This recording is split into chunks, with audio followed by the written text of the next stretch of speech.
Welcome to Let Me Fix This. Enjoy the video. You begin by signing in and linking your Riot ID so Tracker. GG can read your Valorant matches. This is essential because the site aggregates live data.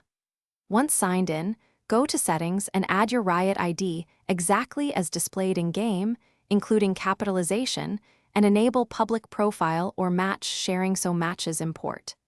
Make sure to confirm any email verifications and permissions. Without them, Tracker. GG cannot sync ranked and match-specific metrics, which stops accurate tracking before you even start.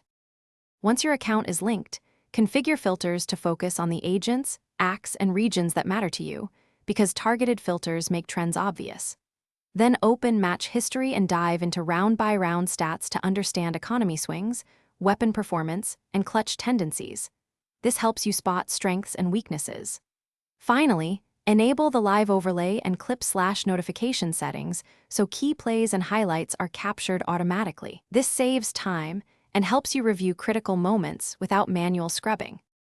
You finish by analyzing aggregated metrics, adder, headshot percentage, utility efficiency, so you know what to improve and why those specific areas cost rounds. Once satisfied, export a CSV or share a profile link with a coach or team to track progress against leaderboards. If matches are missing or stats lag, resync your account, clear browser cache, and verify Riot privacy settings. Also check Tracker. GG service status. These steps resolve most issues and ensure continuous, reliable stat tracking for. Thanks for watching. If you found this helpful, don't forget to like and subscribe.